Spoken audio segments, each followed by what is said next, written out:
Hello, happy Friday evening, everybody. As promised, I'm here today with a self-portrait, and so let's talk about it. First, I wanted to talk about how I approach drawing when painting. Typically, when I am drawing a landscape or painting a landscape, I don't care too much for the drawing. I'm not too faithful to it, and I don't care much for precision. That is when painting a landscape.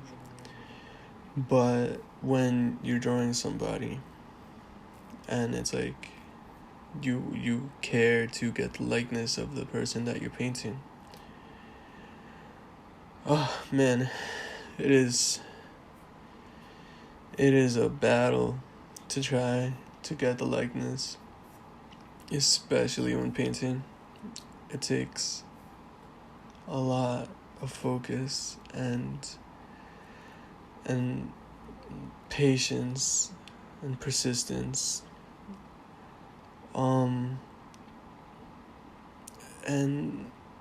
it can be really frustrating. So though it got to be a little frustrating today, it is not nearly now as frustrating as it was when I first got started painting. So I'm gonna talk about how I go about that, in hopes of helping someone else with their approach to making an underdrawing for a painting, especially if you're making it with a brush, because that makes it even trickier. So the issue is that even if you are really good at drawing with pencil on paper or pen on paper, it does not automatically mean that you are going to have a successful underdrawing for your painting. Not necessarily. And that is because if you are drawing your underpainting with a brush, and that brush is in like a perfect little liner, like a very thin brush, and it like just has a perfect little point, you're gonna have a brush that changes width, or to get a nice distance of line out of it, you're gonna have to press it down a firm amount, and it's gonna be a little wider than what we could call a precision line. And it becomes maybe even more of a problem if you're working small. So this is why it's a problem, because if you have anything more than like a thin precision line, you have a thick line, when you're drawing, you don't really know what part of it is the part that you are drawing. Like you don't know if you're marking with the outer edge of the mark, or with the inner edge, or in the middle, if you're measuring from the middle and that's where you're marking. So the smaller the stroke, I think, the thinner the stroke, the better for in terms of precision. And once you get one thick mark, like you're basing the rest of your drawing, like one part of the drawing informs the next part of the drawing. So you can see how easily it can like have a domino effect into throwing off your proportion if you're not being careful about taking a step back from your drawing and blurring your eyes and making sure that you've got the general shapes. It can totally trip you up. It's messy drawing with a brush. So here's kind of like what I suggest doing and what I ended up doing. Just either keep a really nice and tidy pointy brush to draw with, or accept that your lines aren't going to be incredibly precise and you're not going to be able to trust them all that much. And be more willing when you go in with the paint finally to view your markings of the underdrawing as more suggestions than actual rigid places to follow. You're gonna have to depend on your reference a little more still for your drawing and your proportion, because like we said, the drawing is not reliable at this point. So just put down some basic shapes to get the gist of proportion and the composition, and then keep your eyes blurred and stay working at a distance and get the big shapes in, and don't be afraid to like carve into the drawing lines that you put down, and push them around, because they're gonna have to be pushed around, don't be afraid to go into them. It's not the final form.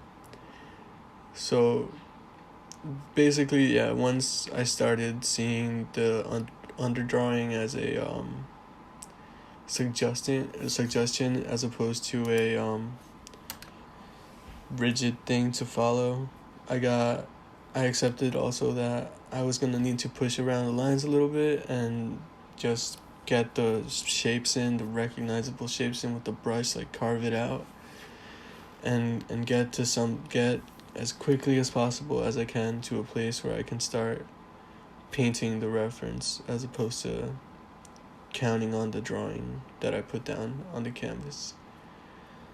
And that's it. And I just felt like I needed to emphasize the pushing around the paint, because I know myself especially, and others are very reluctant to kind of go over or destroy the lines that they worked hard to search for.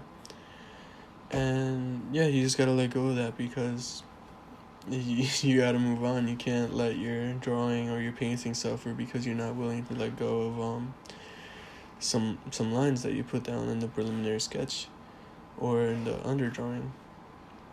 So kind of goes hand in hand a little bit with not being too precious about it. And yeah, that's it for the drawing when painting, I suppose. If you have further questions about that I could cover for you, just leave them in the comments and I'll answer. So the next thing I wanted to cover was my insecurity that I had in making this painting. And all of the insecurity that I had definitely manifested itself in the process. And any painter will tell you that drawing someone that you love or drawing yourself is very tricky, in a different way than it is tricky to just draw any other portrait of a stranger. It is because we know their likeness and we see them every day and we want them to like the painting and we want to flatter them, and we get caught up. In my case, I've been painting almost every day for almost about 4 months now. And I thought because I had been painting boldly and steadily and every day that I was gonna have the confidence and the knowledge, I suppose, to go into this painting and just keep it about the light, because that's I in all my paintings I just want to keep it about the light. I wouldn't care. I wouldn't mind getting something close to somebody's likeness, but really it's the light situation that interests me, and it's never somebody's like face really that evokes the mood that draws me to a portrait or a composition. Though of course like their expression and how they're interacting with the space around them definitely contributes to the mood, but it's not the proportion. You can still go for like a mood and get it without getting the face exactly right. And but in this case, drawing myself, Like, all that went out the window. All that belief about keeping it about the light and keeping simple shapes and just having it be about the light situation and the mood just out the window. Like, I forgot everything, and I became like a little insecure, scared freshman year painter again, and I wanted to get all the details right, and I wanted to make sure all the proportion was right, and it certainly is like overworked, and the value is mismanaged, and I did not blur my eyes enough, and so even though I might not consider this painting a win, I can take away from it that I still have work to do in that department of maintaining my cool, because that's really what happened. Is I wasn't able to keep my cool during this painting, and I'm not sure at the moment what it is that I'm gonna have to do to nurture that skill. But that's what I'm gonna work on, because I really wanted to get rid of that tendency to overwork and over render, and I thought had gotten good at simplifying things, but even if I haven't let go of the feeling to need to. And so, yeah, otherwise, it's not a terrible painting. Like, it's just not what I expected. Self-portraits are tricky anyway, and if you paint alone, like in your room, I don't know, time with yourself can be difficult, I think. And so, really, tomorrow I'll be happy with it. It's fine. I'm glad I did it. But that's about it for today's video. I don't have much else to say. So thank you for joining me and tuning in. And I'll see you tomorrow with the painting that I've been working toward all week. Good night and stay kind.